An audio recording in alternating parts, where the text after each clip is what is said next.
সংবিধান ও নির্বাচন ব্যবস্থায় আমূল পরিবর্তনের সুপারিশ করবে দুই কমিশন। গণপরিষদ গঠন করে বাস্তবায়নের পরামর্শ থাকবে। যে সমস্ত প্রস্তাবগুলি এসেছে এগুলি আলাপ আলোচনা সবকিছু করে একটা গণভোট দিয়ে দেবে। জুলাই বিপ্লবের ঘোষণাপত্র থাকবে বৈষম্যহীন রাষ্ট্রের রূপকল্প, জাতীয় ঐক্য প্রতিষ্ঠায় সবার মত নেয়ার পরামর্শ বিশ্লেষকদের। স্বৈরাচারের চিহ্ন মোছার চেষ্টা সফল হবে না বলছেন শিক্ষার্থীরা। ঢাকা বিশ্ববিদ্যালয়ের দেয়াল ও মেট্রোর পিলারে ফের গ্রাফিতি অঙ্কন। এবং যুক্তরাষ্ট্রের সাবেক প্রেসিডেন্ট জিমি কার্টার আর নেই। হোয়াইট হাউস ক্যাপিটাল হিলে অর্ধনমিত জাতীয় পতাকা, বিশ্ব নেতাদের শোক।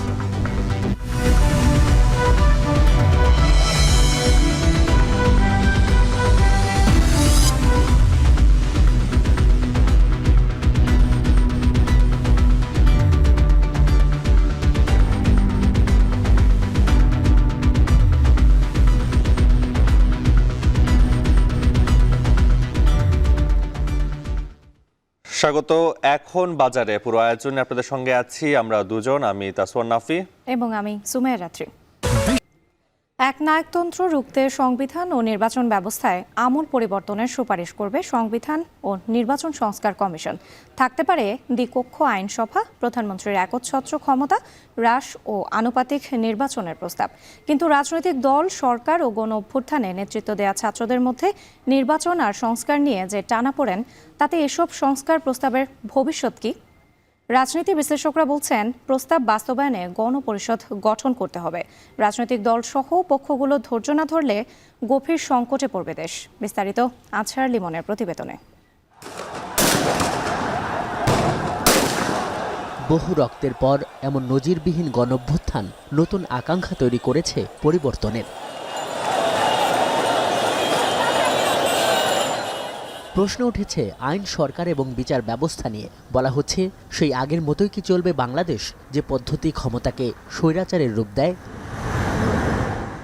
সংবিধানের চতুর্থ ভাগের প্রথম পরিচ্ছেদ, দেশের প্রধান ব্যক্তি রাষ্ট্রপতির ক্ষমতা ও কার্যাবলী নিয়ে এখানে আলোচনা। এর ৪৮ অনুচ্ছেদের ৩ ধারায় বলা হচ্ছে, প্রধানমন্ত্রী আর প্রধান বিচারপতি নিয়োগ বাদে রাষ্ট্রপতি তার অন্য সকল দায়িত্ব প্রধানমন্ত্রীর পরামর্শ অনুযায়ী পালন করবেন। অপরদিকে এর পরের দ্বিতীয় পরিচ্ছেদেই আছে প্রধানমন্ত্রী ও মন্ত্রিসভার দায়িত্বের কথা। ৫৫ নম্বর অনুচ্ছেদে বলা হচ্ছে, প্রধানমন্ত্রী সময়ে সময়ে যেভাবে মনে করবেন সেভাবেই অন্যান্য মন্ত্রী নিয়ে মন্ত্রিসভা গঠন হবে। ক্ষমতার রাজনীতিতে আলংকারিক পদ আর আক্ষরিক পদের এমন সাংবিধানিক বৈষম্যই যে এক একজন একনায়ক তৈরির জন্য যথেষ্ট, তা স্বীকার করেন বিশেষজ্ঞরা। কিন্তু প্রশ্ন হলো, এ থেকে উত্তরণের উপায় কি? যদি আমরা যথাযথভাবে সংবিধান সংস্কার করতে পারি, রাজনৈতিক দলগুলো ঐকমত্যের মাধ্যমে সংবিধানে এমন যে সমস্ত পদ ব্যক্তিতান্ত্রিক একনায়কতন্ত্র প্রতিষ্ঠা করে, সেগুলির পদ যদি আপনি রুদ্ধ করতে পারেন, তাহলে আরেকজন শেখ হাসিনা তৈরি হওয়ার, আরেকজন স্বৈরাচারী শাসক তৈরি হওয়ার পথ আপনি বন্ধ করতে পারেন। ভবিষ্যৎ বাংলাদেশে আর যাতে ফ্যাসিবাদ তৈরি না হয়, এর জন্য যে সংস্কার কমিশনগুলো গঠন করা হয়েছে, সবার সঙ্গে কথা বলে প্রতিবেদন আর প্রস্তাব তৈরির জন্য তাদের সময় দেওয়া হয়েছিল এই ডিসেম্বর পর্যন্তই। এই কয়দিনে তারা বড় দাগে যে পরিবর্তন প্রস্তাবের কথা বলছে, তার মধ্যে নির্বাচন এবং সংবিধান অন্যতম।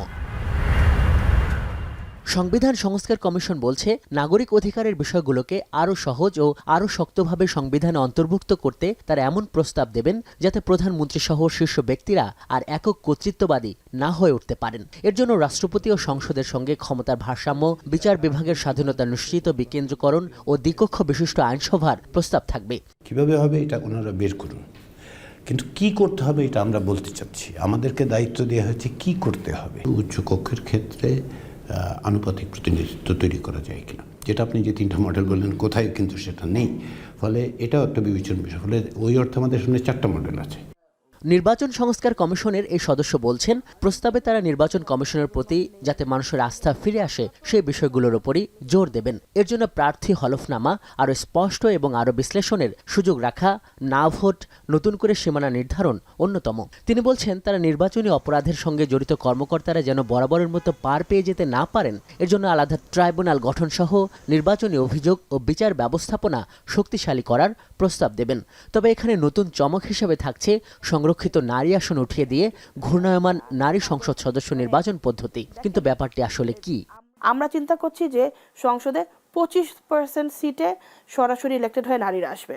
তো 400টি সিটের মধ্যে আমরা লটারির মাধ্যমে যে কোনো 100টা সিট চুজ করা হবে এবং এই 100টি সিটের মধ্যে প্রত্যেকটি রাজনৈতিক আসনে প্রত্যেকটি রাজনৈতিক দল শুধু মহিলা প্রার্থী দিবেন।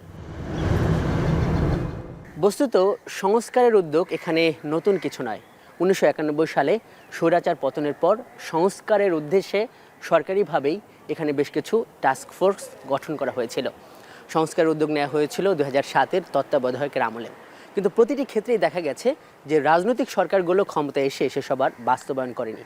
এখন এই 24-এ যখন ব্যাপক একটা হতাহতের পর একটা সংস্কারের সম্ভাবনা, তখনও দেখা যাচ্ছে যে রাজনৈতিক দলগুলো পক্ষগুলোর মধ্যে এসব নিয়েই মতনৈক্য। এই রাজনীতি বিশ্লেষককে প্রশ্ন করেছিলাম, এমন অবস্থায় সংস্কারের এসব প্রস্তাবের ভবিষ্যৎ কি? পলিটিক্যাল পার্টিরও অধৈর্য হলে চলবে না, কারণ আমরা একটা ভীষণ সংকটে আছি এবং অতীতের যে সমস্ত তাদের কার্যকলাপ তাতে জনগণ তাদের প্রতি সেরকম বিশ্বাস নাই। এই জিনিসটাও তাদের মাথায় রাখতে হবে এবং অন্তর্বর্তী সরকারের একটা রোডম্যাপ দিতে হবে, একটা ফ্রেমওয়ার্কের সংস্কারগুলি এনে সংবিধান কেমন হবে এনে একটা ইলেকশন দেবে, সেটা গণপরিষদের ইলেকশন হবে 2 বছরের জন্য। সেই গণপরিষদটা যে সমস্ত প্রস্তাবগুলি এসেছে এগুলি আলাপ আলোচনা সবকিছু করে একটা গণভোট দিয়ে দেবে। গণঅভ্যুত্থানের পর টালমাটাল পরিস্থিতি, প্রতিবেশী ও আন্তর্জাতিক সমস্যার প্রেক্ষাপটে এই বিশ্লেষক রাজনৈতিক ঐক্যের দিকেই বেশি জোর দিচ্ছেন। এখন সংস্কারের প্রশ্নে বাস্তবিকই পক্ষগুলো কতটা একমত হয় তার জন্য অপেক্ষা করতে হবে কমিশনগুলোর প্রস্তাব জমা দেওয়ার পর জাতীয় ঐক্যমত্য কমিশনের বৈঠকের জন্য। আজহার লিমন, এখন, ঢাকা। কাল জুলাই বিপ্লবের ঘোষণাপত্র প্রকাশ করবে বৈষম্য বিরোধী ছাত্র আন্দোলন ও জাতীয় নাগরিক কমিটি, যেখানে বিগত কর্তৃত্ববাদী সরকারের শাসনামল থেকে মুক্তির প্রেক্ষাপট ও আগামীর বৈষম্যহীন রাষ্ট্রের রূপকল্প থাকবে। এই ঘোষণাপত্রের ঐতিহাসিক ও রাজনৈতিক গুরুত্ব থাকলেও এটি একটি দলীয় ঘোষণাপত্র হবে বলে মনে করছেন অনেকে। বিশ্লেষকরা বলছেন জাতীয় ঐক্য প্রতিষ্ঠায় ঘোষণাপত্র নিয়ে যেতে হবে অংশীজনদের কাছে। হাসিব বিল্লার প্রতিবেদন। বৈষম্য বিরোধী আন্দোলন শুরুর 34 দিনের মাথায় কেঁপে ওঠে স্বৈরাচারের মসনদ, যেদিন কেন্দ্রীয় শহীদ মিনার থেকে শেখ হাসিনার পদত্যাগের 1 দফা ঘোষণা হয়। এর একদিন পরই ছাত্র জনতার বিজয় এলেও কোন প্রেক্ষাপটে এই অভ্যুত্থান সে লিখিত ঘোষণা আসেনি গত 5 মাসেও। তাই বছরের শেষ দিন মঙ্গলবার লিখিত দলিল জাতির সামনে তুলে ধরতে চায় গণ অভ্যুত্থানে নেতৃত্ব দেয়া বৈষম্য বিরোধী ছাত্র আন্দোলন। সমন্বয়করা বলছেন 72-এর সংবিধানে মুক্তির আকাঙ্ক্ষা পূরণে ব্যর্থতা এবং গত 15 বছরে আওয়ামী লীগ সরকারের দমন পীড়নের কথা তুলে ধরা হবে জুলাই ঘোষণাপত্রে। পাশাপাশি স্থান পাবে অভ্যুত্থান পরবর্তী আকাঙ্ক্ষা অনুযায়ী আগামীর বাংলাদেশের রূপরেখা। মুক্তিযুদ্ধের যে প্রোক্লামেশন পরবর্তী যে আকাঙ্ক্ষাটা তৈরি হয়েছিল সেই আকাঙ্ক্ষাটা বাস্তবায়ন করা যায়নি। এখন আমরা 24-এ এসে আমরা নতুন বাংলাদেশ কেমন হতে পারে, আমরা কিসের ভিত্তিতে নতুন বাংলাদেশ চাই, সেই জিনিসগুলোর প্রতিফলন এর মধ্যে ঘটবে। এই জুলাই গণ অভ্যুত্থানকে স্বীকৃতি দিতে চাই, আনুষ্ঠানিক স্বীকৃতি দিতে চাই এবং সেই সাথে এখানকার যারা ওয়ারিয়ার তাদেরকেও এই স্বীকৃতিটা আমরা দিতে চাই, যাতে করে কোনো প্রকার সাংবিধানিক বাধ্যবাধকতা এখানে না থাকে। গণ অভ্যুত্থানে নেতৃত্ব দেয়া সংগঠনের নেতারা বলছেন অভ্যুত্থানে অংশ নেয়া সবার মতের প্রতিফলন থাকবে জুলাই ঘোষণাপত্রে। এই পতনের জন্য কিন্তু আমরা সবার সাথে বলে বলে কিন্তু 1 দফাটা ঘোষণা করা হয়নি। 5 আগস্ট রাজনৈতিক দলগুলো বাই নেম, তাদের বিএনপি জামাত বিভিন্ন বাই নেম পার্টিসিপেট করেনি। হ্যাঁ, এখানেও সেভাবে সবাই অ্যাজ জনগণ হিসেবে বাংলাদেশকে যা সবাই ওন করে সবগুলো রাজনৈতিক দল থেকে সব ধরনের সব পক্ষ এবং মতের মানুষ এখানে পার্টিসিপেট করবে বলে আমরা বিশ্বাস করি। এটা গোটা বাংলাদেশের জুলাই গণ অভ্যুত্থান যারা করেছে সকলের সাথে কথা বলে, স্টেক হোল্ডারদের সাথে কথা বলে এবং জনমানুষের যে আকাঙ্ক্ষা আছে তারই একটা প্রস্ফুটিত রূপ হবে। তবে রাষ্ট্র সংস্কার আন্দোলনের প্রধান সমন্বয়কারী মনে করেন এটি হবে একটি দলীয় ঘোষণাপত্র। এটা একটা ঘোষণা থাকতে পারে যে আমরা এই কারণে আসলে যুক্ত হয়েছিলাম এবং আমরা এই অর্জন করতে চাই এবং এর মধ্যে আমাদের সাথে এরা আসছে। এটার এক ধরনের একটা কি বলা যায় যে ঐতিহাসিক গুরুত্ব আছে। 5 তারিখ 8 তারিখ যখন তারা আসলে সরকার গঠন করছে তখন কিংবা তার অব্যবহিত পরপর যদি করতো, যখন তাদের সম্পর্কে প্রশ্ন ওঠে নাই তখন যদি করতো, তাইলে সেটা একটা জাতীয় দলিল হইতে পারতো। আজকে যেটা হবে এটা তো তাদের একটা দলীয় আসলে ঘোষণাপত্র হবে। গণ অভ্যুত্থানে অংশ নেওয়া সকল পক্ষের সাথে আলাপ আলোচনার মাধ্যমেই জুলাই ঘোষণাপত্রের স্থায়ী ভিত্তি তৈরি হবে বলে মনে করেন এই অধ্যাপক। একটা বিশেষ কন্ডিশনে আপনি 9 দফা দিলেন, তাই না? 9 দফা থেকে আপনি 1 দফায় গেলেন, তো ওইখানে তো আপনার টাইম লিমিট অত্যন্ত লিমিটেড টাইম স্প্যান, তাই না? কারণ এটা হচ্ছে আপনার অন দ্য ফ্লাই আপনাকে করতে হইতেছে। কিন্তু বিপ্লব পরবর্তী যখন আমরা একটা জায়গায় এসে দাঁড়ালাম যেখানে বিপ্লবের যারা পার্ট তাদের সাথে আমার কথা বলার সুযোগ আছে, তাহলে আমি সেই ন্যাশনাল ইউনিটি কেন ভায়োলেট করবো? কেন আমি সেই ন্যাশনাল ইউনিটির কনসেনসাসের বাইরে গিয়ে আমি একটা কিছু করবো? তা আমার বোধ হয় যে এটা একটা প্রপোজাল হিসাবে আসার পরে সবার সাথে আলাপ আলোচনার মধ্য দিয়ে যদি একটা জায়গায় যাই, তাহলে হচ্ছে এটা আপনার একটা পার্মানেন্ট সাস্টেনেবল সলিউশন হবে। 31শে ডিসেম্বর ঘোষণা এলেও জুলাই ঘোষণাপত্র কার্যকর হবে 5 আগস্ট থেকে। হাসিব বিল্লাহ, এখন, ঢাকা। ঢাকা বিশ্ববিদ্যালয়ের ছাত্র সংগঠনের নেতাকর্মী ও শিক্ষার্থীরা বলছেন, শেখ হাসিনা সহ স্বৈরাচারীদের চিহ্ন মুছে ফেলার চেষ্টা সফল হবে না। প্রশাসনের গ্রাফিতি মুছে ফেলার উদ্যোগে ক্ষোভ জানিয়ে এবার উদ্যোগ নেওয়া হয়েছে ফের গ্রাফিতি আঁকার। রোববার রাতে শুরু হওয়া এই কাজ চলবে আজও। বিস্তারিত জানাচ্ছেন শাহাদাত অব্র। স্বৈরাচারের প্রতি তীব্র ঘৃণা ও পলায়নের সাক্ষী হয়েছে 2024। এই সাক্ষ্য বয়ে চলছে জনপদ থেকে নগর, রাজপথ থেকে দেয়াল। 5 আগস্টের গণ অভ্যুত্থানের পর ঢাকা বিশ্ববিদ্যালয়ের রাজু ভাস্কর্যের পাশে মেট্রো রেলের পিলারে শেখ হাসিনার গ্রাফিতি এক প্রকার ঘৃণার স্তম্ভে পরিণত হয়েছে। তবে শনিবার রাতের আধারে সেই ঘৃণার স্তম্ভ মুছে ফেলার চেষ্টা করা হয়। ঢাকা বিশ্ববিদ্যালয়ের শিক্ষার্থীরা এই ঘটনার প্রতিবাদ জানালে প্রক্টর ঘটনাস্থলে এসে দুঃখ প্রকাশ করেন। 3 আগস্ট যে ছাত্র জনতা সবাই মিলে যে খুনি হাসিনার রক্তকেকুর যে প্রতিচ্ছবি এখানে বহিঃপ্রকাশ করেছিল, সবাই রক্ত মেরে, লাল রং মেরে, জুতা মেরে, গোবর মেরে সেই খুনি হাসিনার ঘৃণাস্তম্ভকে মুছে দেওয়ার প্রয়াস চালিয়েছে, ব্যর্থ প্রয়াস চালিয়েছে। আমাদের ঢাকা বিশ্ববিদ্যালয়ের ছাত্র জনতা তৎক্ষণাতে তার প্রতিবাদ জানিয়েছে। যে ফ্যাসিবাদের বিরুদ্ধে, শেখ হাসিনার বিরুদ্ধে যে সারা বাংলাদেশের মানুষ এক এবং দলমত নির্বিশেষে সবাই এক, সেটার একটা স্মৃতিস্তম্ভ ছিল এটা। এই দেশের জনগণের উপর গণহত্যা চালিয়ে দেশ ছেড়ে পালিয়েছে। আমরা চাই না এদেশের জনগণ ভুলে যাক সে যে গণহত্যাকারী স্বৈরাচার। এই জন্য আমরা এই চিহ্নটাকে রেখে দিয়েছি।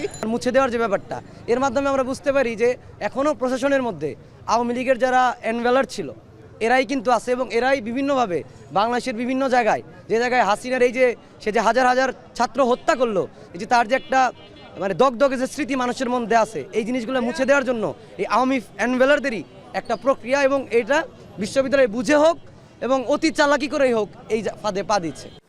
রবিবার রাত 10টা থেকে ছাত্র সংগঠন ও শিক্ষার্থীদের উদ্যোগে পুনরায় আঁকা শুরু হয় স্বৈরাচার শেখ হাসিনার গ্রাফিতি। 5 আগস্টের আগের ছবিটাই আমরা চাচ্ছি যে আবার ফিরিয়ে নিয়ে আসতে, কারণ ওইটার প্রতি আমাদের মূল ঘৃণাটা। এই গ্রাফিটি অবশ্যই রাখা উচিত, কারণ এগুলা দেখে আগামীর প্রজন্ম বুঝতে পারবে যে বাংলাদেশে একটি স্বৈরা শাসক ছিল যারা বাংলাদেশের মানুষের উপরে কি পরিমাণ নির্যাতন নিপীড়ন চালিয়েছে, এটি তার একটি নিদর্শন হয়ে স্মৃতি হিসাবে রাখা। জনগণের যে স্বতঃস্ফূর্ত একটা ঘৃণা ছিল সেটা কিন্তু প্রকাশ পেয়েছে শেখ হাসিনার ছবিটি নষ্ট করার মাধ্যমে। এ সময় সারা দেশে স্বৈরাচারের চিহ্ন মুছে ফেলার চেষ্টা করা হচ্ছে বলে দাবি করেন শিক্ষার্থীরা। শ্রমজীবী পেশাজীবী মানুষরা যে রক্তের বিনিময়ে অর্জিত যে একটা বিজয় তারা পেয়েছে এবং স্বৈরাচারকে দেশ থেকে হটাতে পেরেছে, সেই স্বৈরাচারের সকল চিহ্ন এবং যেই গ্রাফিতিগুলো ছিল, এই গ্রাফিতিগুলো আমাদের এই গণ অভ্যুত্থান এবং আমাদের বিপ্লবের দলিল, সেই দলিলকে আমরা কখনোই মুছে যেতে দেব না। সারা রাত ধরে ছাত্রদের এই প্রয়াস জুলাইয়ের গণ অভ্যুত্থানের ইতিহাস রোমন্থনের। সোমবার সকালে আবার জুলাইয়ের 4 তারিখের মতন শিক্ষার্থীরা জড়ো হবেন রাজু ভাস্কর্যের সামনে। শাহাদাত অভ্র, এখন, ঢাকা। শান্তিতে নোবেলজয়ী যুক্তরাষ্ট্রের সাবেক প্রেসিডেন্ট জিমি কার্টার আর নেই। স্থানীয় সময় রোববার বিকেলে জর্জিয়ার প্লেন্স শহরে নিজ বাড়িতে তিনি শেষ নিঃশ্বাস ত্যাগ করেন। তার বয়স হয়েছিল 100 বছর। প্রেসিডেন্ট জিমি কার্টারের মৃত্যুতে হোয়াইট হাউস ও ক্যাপিটল হিলের পতাকা নামানো হয়েছে। শোক জানিয়েছেন প্রেসিডেন্ট জো বাইডেন, নির্বাচিত প্রেসিডেন্ট ডোনাল্ড ট্রাম্প সহ অন্যান্য মার্কিন নেতারাও।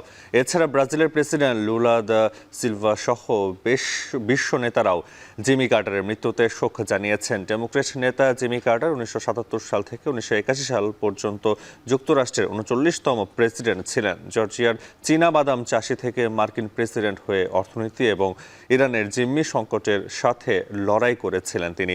এছাড়া ইসরায়েল ও মিশরের মধ্যে শান্তি স্থাপনেও ছিল ভূমিকা। দ্বিতীয়বার প্রেসিডেন্ট নির্বাচনের রোনাল্ড রেগানের কাছে হেরে 56 বছর বয়সে রাজনীতি থেকে অবসরে যান তিনি। তবে হোয়াইট হাউস ছাড়ার পর আবারও মানবিক কর্মকাণ্ডের মাধ্যমে নিজের সুনাম ফিরে পান জিমি কার্টার। নোবেল শান্তি পুরস্কারে ভূষিত হন 2002 সালে।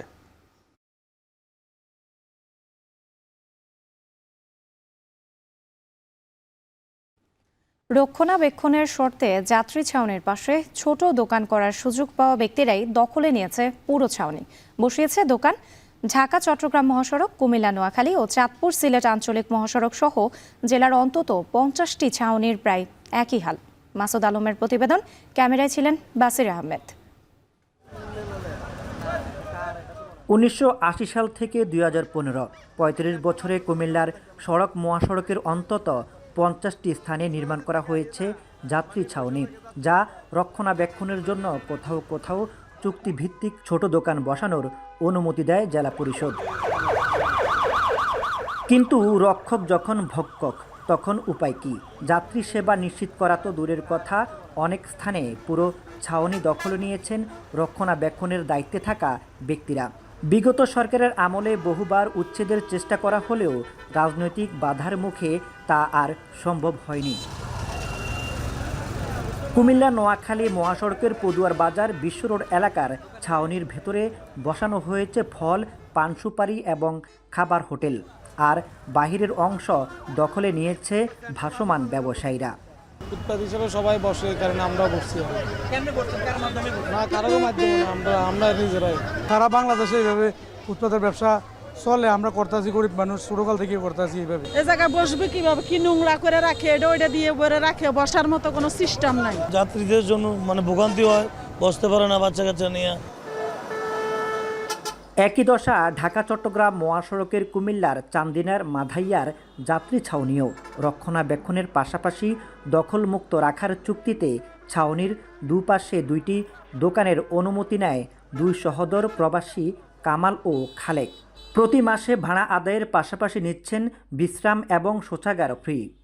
যাত্রীরা আসা যায়, বসে, আমরা আসি এনে করে কি করে খামো, এলাকায় বসে আর কি। মূলত যাত্রী ছাউনি হচ্ছে যাত্রীরা বসার জন্য। এখন আপনি দেখতে পাবেন যে যাত্রীগুলো বসতে পারতেছে না, চারে বলতে দোকানপাট আছে, দোকানপাটে ব্যবহার হচ্ছে, কিন্তু বয়স্ক মানুষ বসতে পারছে না, এটা বেদখল হয়ে আছে আর কি। খুব দ্রুতই দখলদারদের বিরুদ্ধে ব্যবস্থা নেওয়ার আশ্বাস দিয়েছেন জেলা প্রশাসন। জেলা পরিষদ আসলে জনকল্যাণে কাজ করে, তো মানুষের কল্যাণের জন্য যেসব উদ্যোগ গ্রহণ করা দরকার, ইতিবাচক পদক্ষেপ, আমরা ইনশাল্লাহ সেগুলো সরজমিনে গ্রহণ করব এবং কুমিল্লাকে একটা অত্যন্ত বেটার কুমিল্লা উপহার দেওয়ার জন্য আমরা কাজ করব। জেলা পরিষদের তথ্য মতে জেলার বিভিন্ন সড়কের পাশে 50টির বেশি যাত্রী ছাউনি রয়েছে, যার বেশিরভাগই এখন বেদখলে। মাসুদ আলম, এখন, কুমিল্লা। সরিষা ফুলের হলুদ বরণে সেজেছে সাতক্ষীরার মাঠের পর মাঠ। চলতি মৌসুমে জেলার প্রায় প্রতিটি মাঠ জুড়ে চাষ হয়েছে সরিষার। ফুল থেকে মধু সংগ্রহের জন্য বসানো হয়েছে 5000 মৌবক্স, যা থেকে 75 টন মধু উৎপাদনের আশা কৃষি বিভাগের। সাতক্ষীরা থেকে আহসান রাজীবের প্রতিবেদন, ক্যামেরায় ছিলেন মাসুদ রানা। শীতের সকালে সোনাঝরা রোদে ঝিকমিক করছে সরিষা ফুল। অপরূপ সৌন্দর্যে নতুন রূপে প্রাণ ফিরে পেয়েছে সাতক্ষীরার গ্রামীণ প্রকৃতি। সরিষা ফুলের রেণু থেকে মধু সংগ্রহে ব্যস্ত মৌমাছির দল। গত বছর সাতক্ষীরা জেলায় 19,025 হেক্টর জমিতে সরিষার চাষ হয়। এবার কৃষি বিভাগের লক্ষ্যমাত্রা ছিল 19,050 হেক্টর। তবে অতিবৃষ্টি ও জলাবদ্ধতা সহ নানা কারণে চলতি মৌসুমে চাষ হয়েছে 17,531 হেক্টর জমিতে। 7টি উপজেলার মধ্যে সবচেয়ে বেশি চাষ করেছে সদর, তালা, কলারোয়া ও দেবহাটা উপজেলার চাষিরা। 3 মাসের ফসলটা বড় লাভজনক ফসল। এই সরিষা ওঠার পরেই আমরা ইরি ধান রই। খরচের শেষেও যদি সরিষা ভালোভাবে আমাদের বাসায় যায়, তাহলে আমরা প্রত্যেক বিঘা প্রতি 8 থেকে 10,000 টাকা লাভবান হব। সরিষার সাথে মধু, খোল, তেল সবকিছু পাওয়া যাচ্ছে। একটা ফসল থেকে বেকারত্ব ঘুষে যাচ্ছে। সরিষার ফুল থেকে মধু সংগ্রহে ব্যস্ত সময় পার করছে মৌচাষিরা। এজন্য মাঠের পাশে বসানো হয়েছে 5,000 মৌবক্স। প্রতিটি চাক থেকে মৌসুমে 5 থেকে 7 বার মধু সংগ্রহ করা যায়। বর্তমানে প্রতি মন সরিষা ফুলের মধু 15 থেকে 17,000 টাকায় বিক্রি হচ্ছে। ব্যবসায়ীদের দাবি, সরকারি সহায়তা পেলে দেশের চাহিদা মিটিয়ে বিদেশে রপ্তানি করা সম্ভব। এছাড়া এবার ভেজাল মধু শনাক্তে ভ্রাম্যমাণ ল্যাবের মাধ্যমে মধু পরীক্ষা করছে নিরাপদ খাদ্য অধিদপ্তর।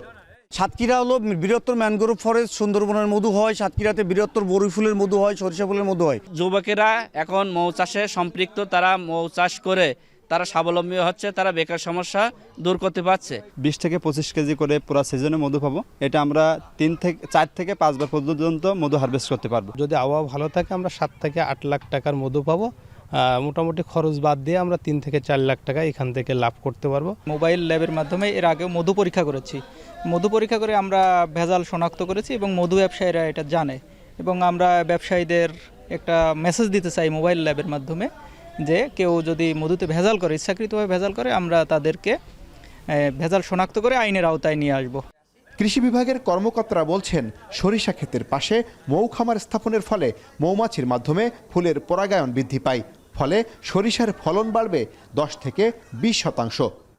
মৌমাছি পালন করে অনেক বেকার যুবক তাদের কর্মসংস্থান করছে। এ পর্যন্ত 28 জন কৃষক 5,000 মৌবক্স বসিয়েছেন। আশা করছি যে আমাদের লক্ষ্যমাত্রা 75 মেট্রিক টন বা 75,000 কেজি সেটা অর্জিত হবে। ভ্রাম্যমাণ মধু খামারিরা সরিষা, বরই, লিচু ফুলের মধুর পাশাপাশি সুন্দরবনের পাশে মৌবক্স স্থাপনের মাধ্যমে সারা বছর মধু সংগ্রহ করেন। এই খাতে কর্মসংস্থান হয়েছে জেলার প্রায় 15,000 মানুষের। আহসান রাজীব, এখন সাতক্ষীরা। ফুলের রাজধানী খ্যাত যশোরের গদখালির ফুলবাজারে আসন্ন ইংরেজি নববর্ষ ঘিরে বেড়েছে চাহিদা। এই উৎসবকে ঘিরে 3 কোটি টাকার ফুল বিক্রির আশা গদখালির ফুল চাষি ও ব্যবসায়ীদের। এই বিষয়ে বিস্তারিত জানাতে গদখালির পাইকারি ফুল বাজার থেকে যুক্ত হচ্ছেন সহকর্মী রিপন হোসেন। রিপন, অন্যান্য বছরের তুলনায় বছর ফুলের চাহিদা কেমন দেখছেন? বেচা বিক্রি নিয়ে বিক্রেতারা কি বলছেন জানাবেন। খেতে খেতে রং বেরঙের যে ফুল এখন শোভা পাচ্ছে গদখালির এই পাইকারি বাজারে। এখান থেকে সারা দেশে ফুল সরবরাহ করা হয়। বিশেষ করে প্রায় 70% ফুল এখান থেকে কিন্তু সারা বাংলাদেশে সরবরাহ করা হয়। ইতিমধ্যে যে নববর্ষ উপলক্ষে, ইংরেজি নববর্ষ উপলক্ষে সারা বাংলাদেশে এখান থেকে ফুল সরবরাহ করা হচ্ছে। আগামীকালও ফুল সরবরাহ করা হবে। যারা এখানকার ব্যবসায়ী রয়েছেন, চাষি রয়েছেন, তারা বলছেন যে গত বছরের তুলনায় এবছর দাম কিছুটা কম রয়েছে। বিশেষ করে একটি গোলাপ এই বাজারে, পাইকারি বাজারে বিক্রি হচ্ছে 5 টাকা থেকে প্রকারভেদে 10 টাকা। বিশেষ করে চায়না যে গোলাপটি বিক্রি হচ্ছে 10 টাকা, এবং দেশি যে গোলাপ রয়েছে সেটি 4 থেকে 5 টাকাও বিক্রি হচ্ছে। পাশাপাশি জারবারা যে ফুলটি রয়েছে সেটিও 10 টাকা থেকে 15 টাকা মানভেদে বিক্রি হচ্ছে। রজনীগন্ধা 6 টাকা থেকে 8 টাকা পর্যন্ত বিক্রি হচ্ছে, এবং গ্ল্যাডাস যে ফুলটি রয়েছে সেটি 8 টাকা থেকে 15 টাকা পর্যন্ত বিক্রি হচ্ছে, এবং চন্দ্রমল্লিকা 1 টাকা থেকে 3 টাকা প্রকারভেদে বিক্রি হচ্ছে। এবং গাঁদা যে ফুলটা রয়েছে সেই গাঁদা ফুলটার দাম এবছর কিছুটা কম রয়েছে। 200 টাকা থেকে 400 টাকা পর্যন্ত 1000-1000 ফুল বিক্রি হচ্ছে। আমরা যারা ক্রেতা রয়েছে তাদের সাথে কথা বলেছি, তারা বলছেন যে গত বছরের তুলনায় এবছর যেহেতু ফুলের দাম কম রয়েছে সেক্ষেত্রে তারা কিছুটা খুশি। তবে চাষিরা বলছেন যে সার, তেল, কীটনাশকের দাম যে পরিমাণে বৃদ্ধি পেয়েছে সেই পরিমাণে কিন্তু ফুলের দাম বৃদ্ধি পায়নি। সেক্ষেত্রে তারা কিন্তু কিছুটা ক্ষতিগ্রস্ত হচ্ছে। তবে মৌসুমের শুরু থেকে তারা একটি ভালো দাম পেয়েছেন। সামনের যে মৌসুমগুলো রয়েছে 21শে ফেব্রুয়ারি, 1লা ফাল্গুন, এই সময়গুলোতে যদি ভালো দাম পায় তাহলে হয়তো তারা এই ক্ষতি পুষিয়ে লাভবান হতে পারবেন। সব মিলে এই ছিল ফুলের বাজার থেকে আমার কাছে সর্বশেষ নাফি। ইংরেজি নববর্ষ ঘিরে যশোরের গদখালি ফুল বাজারে বেড়েছে বেচা বিক্রি, সে খবর জানাতে যুক্ত ছিলেন সহকর্মী রিপন হোসেন। বঙ্গোপসাগরে মাছের বিচরণ আশঙ্কাজনকভাবে কমেছে। জেলেদের জালে মিলছে না কাঙ্ক্ষিত ইলিশ। মাছের সরবরাহ কম থাকায় চড়েছে দাম। বিস্তারিত জানাতে মৎস্য বন্দর আলিপুর থেকে যুক্ত হয়েছেন সহকর্মী জসিম পারভেজ। জসিম, বাজারে সামুদ্রিক মাছের সরবরাহ কেমন দেখছেন? দাম নিয়ে ক্রেতারা কি বলছেন?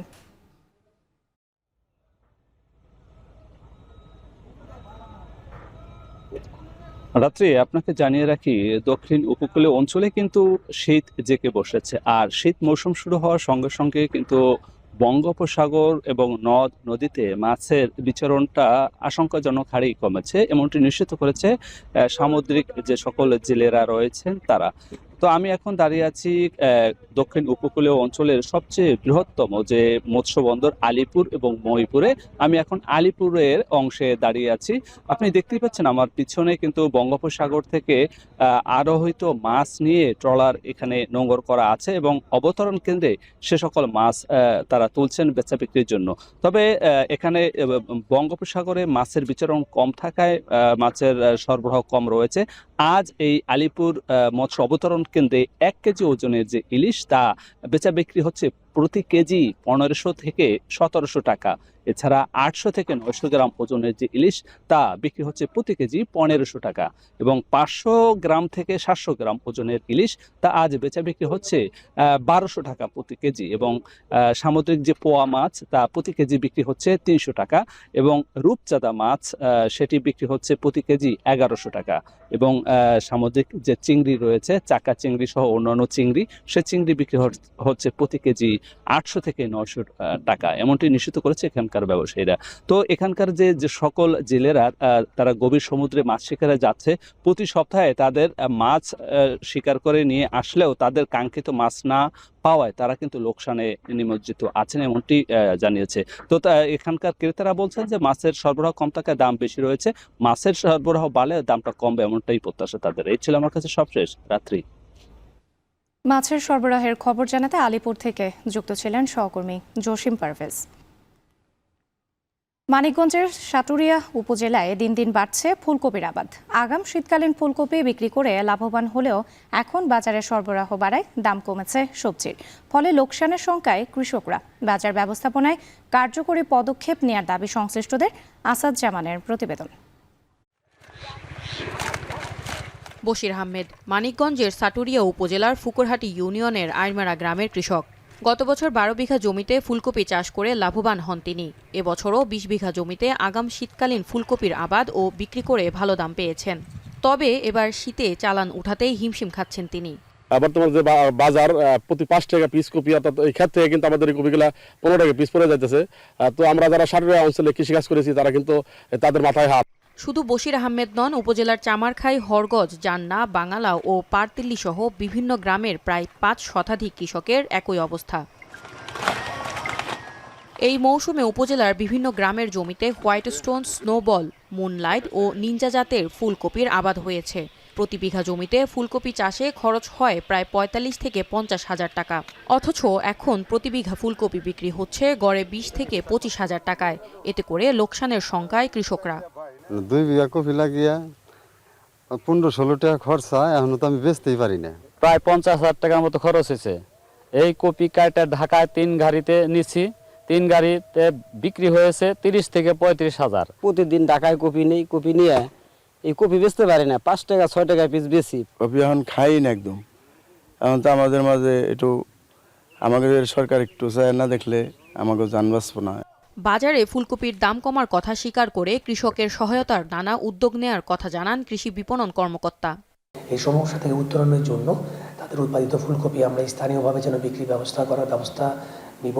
পাশাপাশি আমরা ঢাকা সহ বাংলাদেশের বিভিন্ন জেলাতে আরও বেশি পরিমাণে যেন ফুলকপি মানিকগঞ্জ থেকে আমরা পাঠাতে পারি এবং কৃষকরা যেন ন্যায্য মূল্য পায় সেই ব্যবস্থা আমরা গ্রহণ করব। উপজেলা কৃষি অফিস সার্বক্ষণিক কৃষকের পাশে থেকে যে পরামর্শটা দিচ্ছি যে কখন কোন সবজিটা করলে, আপনি কোন জাতটা করলে আপনার আগাম বাজার ধরতে পারবেন, দাম বেশি পাবেন, ফলন বেশি পাবেন এবং আপনার উৎপাদন খরচটা কম হবে।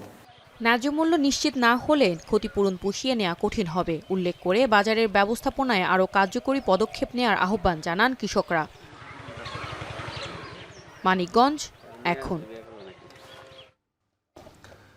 বছর শেষে ইতালিতে বসবাসরত প্রবাসী বাংলাদেশিদের প্রত্যাশা অনুযায়ী তেমন কিছুই হয়নি বললেই চলে। পুরনো বছরের ব্যর্থতা মুছে নতুন বছরে ভালো কিছু করার আশা তাদের।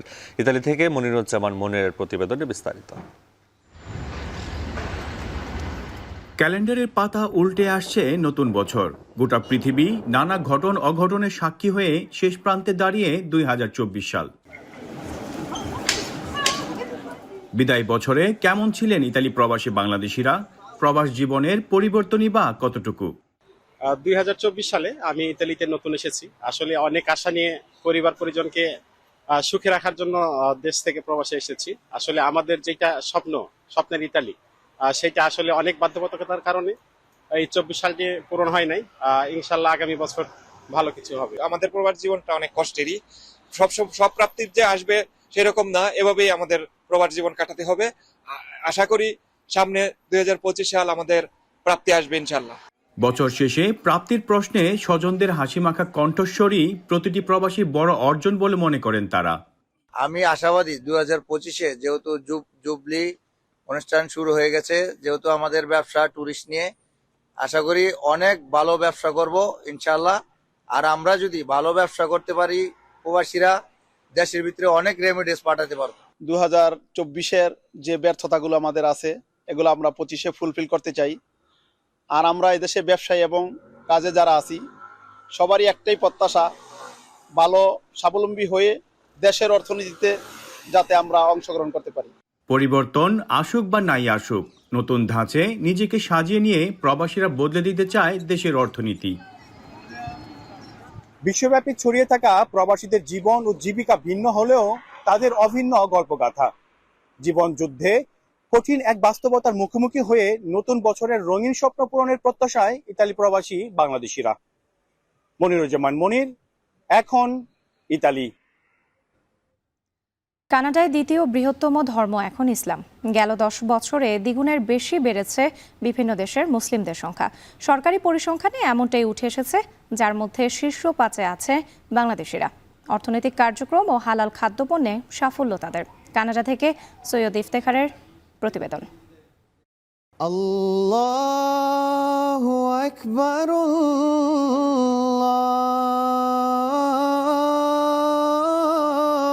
আল্লাহু আকবার। বিশ্বের দ্বিতীয় বৃহত্তম দেশ কানাডায় ক্রমেই বাড়ছে মুসলিম জনসংখ্যা। গেল 1 দশকে এই সংখ্যা দ্বিগুণেরও বেশি হয়েছে। প্রার্থনার জন্য তাই অনেক গির্জা এখন পরিণত হয়েছে মসজিদে। প্রতিনিয়ত 5 ওয়াক্ত নামাজ আদায় হচ্ছে। সময় করে তাতে যোগ দিচ্ছেন নানা বয়সী মুসল্লি।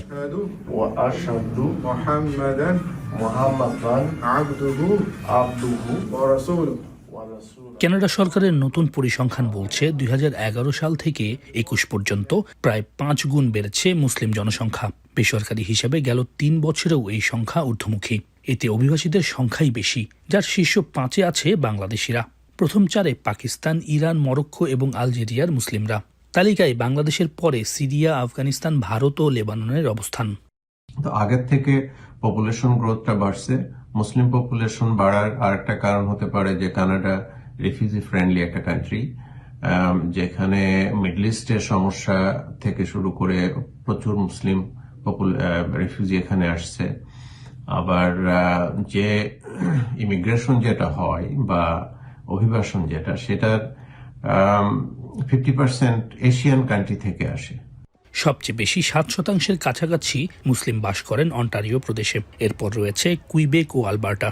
আর তাই তো বিভিন্ন প্রদেশে জনপ্রিয় হচ্ছে ইসলামিক সেন্টার বা ইসলামিক স্কুল। ইতোমধ্যে চাহিদা মাথায় রেখে ছোট বড় সব শহরেই জনপ্রিয় হয়েছে হালাল খাদ্যপণ্য।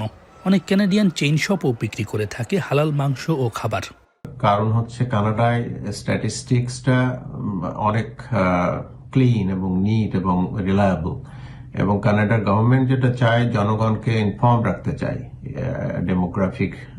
ডেমোগ্রাফি এবং ডাইভার্সিটি নিয়ে। যেমন আপনি যদি অন্টারিও হিউম্যান রাইটস কমিশনে ফোন করেন, আপনি শুনতে পাবেন যে তারা 140টা ভাষায় আপনাকে সাহায্য দিতে পারে।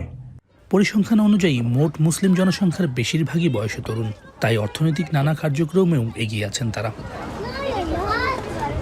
সৈয়দ ইফতেখার, এখন কানাডা। দক্ষিণ কোরিয়ায় উড়োজাহাজে দুর্ঘটনায় দেশ জুড়ে নেমে এসেছে শোকের ছায়া। উদ্ধার করা হয়েছে 2টি ব্ল্যাক বক্স। দুর্ঘটনাস্থলটিকে বিশেষ দুর্যোগ অঞ্চল হিসেবে ঘোষণা করেছে দেশটির সরকার। আহত ও নিহতদের প্রত্যেক পরিবারকে দেয়া হবে সহায়তা।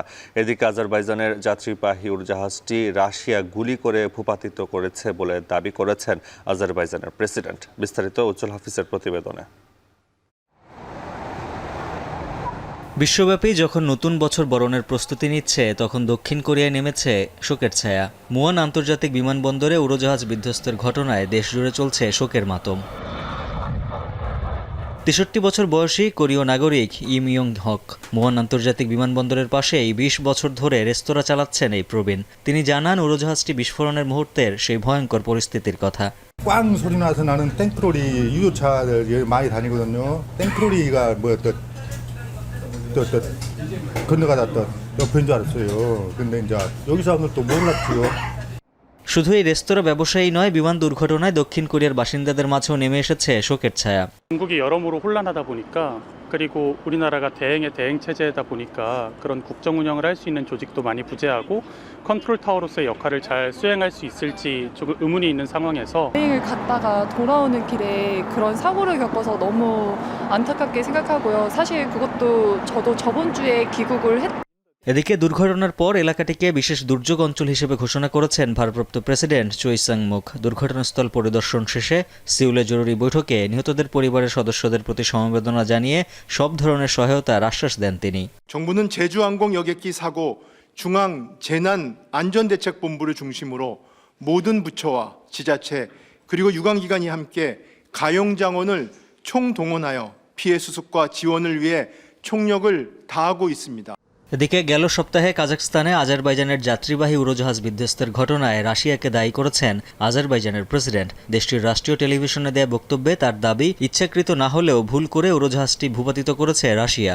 Rusya tərəfi Azərbaycandan üzr istəməlidir. İkinci, öz günahını etiraf etməlidir. Üçüncü, günahkarları cəzalandırmalıdır. Cinayət məsuliyyətinə cəlb etməlidir. গেল বুধবার আজারবাইজানের রাজধানী বাকু থেকে রাশিয়ার গ্রোজনিতে যাওয়ার পথে কাজাখস্তানের আক্তাউ বিমানবন্দরের কাছে বিমানটি বিধ্বস্ত হয়ে প্রাণ হারান ৩৮ জন। উজ্জ্বল হাফিজ, এখন বিশ্ব। বিশ্বব্যাপী প্রতি 6 শিশুর একজনের বেশি সংখ্যাতপূর্ণ অঞ্চলে বাস করে। এক বিবৃতিতে এই তথ্য জানিয়েছে জাতিসংঘের শিশু বিষয়ক সংস্থা ইউনিসেফ। 2024 সালকে শিশুদের জন্য সবচেয়ে খারাপ বছর হিসেবে বর্ণনা করা হয়েছে। গাজা, সুদান ও ইউক্রেন সহ চলমান বৈশ্বিক যুদ্ধে হুমকির মুখে আছে কয়েক কোটি শিশু।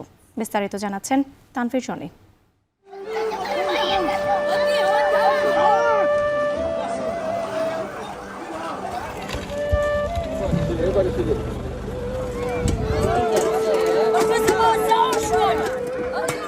যুদ্ধে শিশুদের কোনো দায় না থাকলেও তাদেরকেই সর্বোচ্চ মূল্য দিতে হয়। বোমার আঘাতে প্রাণ দিতে হয় তাদেরই। হাইতি থেকে মিয়ানমার, ফিলিস্তিন, সুদান, ইউক্রেন সহ বিশ্বের অনিয়ন্ত্রিত যুদ্ধে শিশুদের একটি প্রজন্ম ধ্বংস হয়ে যাচ্ছে। ইউনিসেফের তথ্য বলছে, বর্তমানে ৪৭ কোটির বেশি শিশু সংঘাতপূর্ণ এলাকায় বাস করছে। 2023 সালের শেষ নাগাদ বাস্তুচ্যুত শিশুর সংখ্যা ছিল 4.5 কোটি। চলতি বছরে হাইতি, লেবানন, মিয়ানমার, ফিলিস্তিন ও সুদান সহ বিভিন্ন দেশে সংঘাত তীব্রতর হয় ক্রমেই বাড়ছে গৃহহীন শিশুর সংখ্যাও। সংস্থাটি আরও জানায়, শিশুদের উপর যৌন নির্যাতনের ঘটনাও বেড়েছে কয়েক গুণ। একদিকে বাধাগ্রস্ত হচ্ছে তাদের শিক্ষা, অন্যদিকে অপুষ্টিতে ভুগছে অনেক শিশু। এছাড়া সশস্ত্র সংঘাত শিশুদের মানসিক স্বাস্থ্যের উপর ফেলছে মারাত্মক প্রভাব। সবচেয়ে ভয়াবহ অবস্থা গাজা উপত্যকার। গেল 15 মাসে ইসরায়েলি হামলায় প্রাণ গেছে প্রায় 17,500 কোমলমতি শিশুর। বিভিন্ন আন্তর্জাতিক সংস্থার তথ্য মতে গাজার প্রায় 96% নারী ও শিশু তাদের মৌলিক পুষ্টির চাহিদা পূরণ করতে পারছে না। গাজাকে হৃদয় বিদারক স্থান হিসেবে উল্লেখ করেছেন ইউনিসেফের এই কর্মকর্তা। Every one of those cases is so heartbreaking for that child and that family. I think these numbers that we're seeing out of Gaza are just staggering. I mean, we haven't seen that rate of death among children in almost any other conflict in the world. অবরুদ্ধ গাজায় প্রতিটি শিশুর জীবন কাটছে দুঃস্বপ্নের মধ্যে। শরণার্থী শিবিরে প্রয়োজনীয় খাদ্য ও পুষ্টিহীনতায় মানবেতর জীবন পার করছে তারা। গায়ে নেই শীতের কাপড়, আবর্জনার ভেতর খুঁজতে হচ্ছে খাবার। জর্জরিত নানা রোগে চোখের সামনে স্বজনদের হারাচ্ছে অসহায় এইসব শিশু। بيطلعنا من اجواء النزوح والحرب والدمار هيك بنحس حالنا فرحانين. احنا زعلنا على الناس اللي ماتت وهنا صار فعاليه وبسطونا وبسطوا الامراء المرضين. এদিকে সুদানে চলমান সশস্ত্র বাহিনীর সংঘর্ষে বাস্তুচ্যুত হয়েছে 1 কোটির বেশি মানুষ। যাদের মধ্যে 52%ই অপ্রাপ্তবয়স্ক। দুর্ভিক্ষের মুখে পড়া শরণার্থী শিবিরে মিলছে না প্রয়োজনীয় খাবার ও ওষুধ।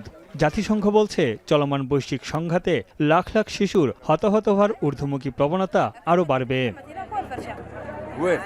তানভীর জানি, এখন বিশ্ব। শেষ করছে এখন বাজার। তার আগে শিরোনামগুলো আরও একবার।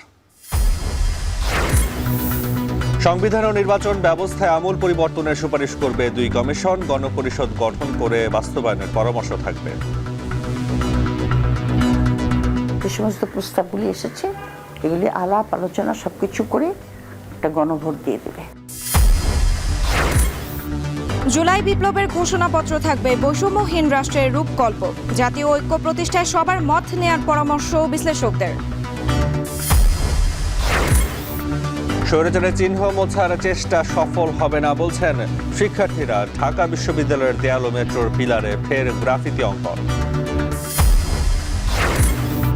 যুক্তরাষ্ট্রের সাবেক প্রেসিডেন্ট জিমি কার্টার আর নেই। হোয়াইট হাউস ক্যাপিটাল হিলে অর্ধনমিত জাতীয় পতাকা। বিশ্ব নেতাদের শোক। এই ছিল এখন বাজারের আয়োজনে। এখন টেলিভিশন ওয়েবসাইটে দেখতে ভিজিট করুন www.ekon.tv। এছাড়া ফেসবুকে দেখতে ভিজিট করুন facebook.com/tv.ekon এবং ইউটিউবে দেখতে ভিজিট করুন youtube.com/ekontv।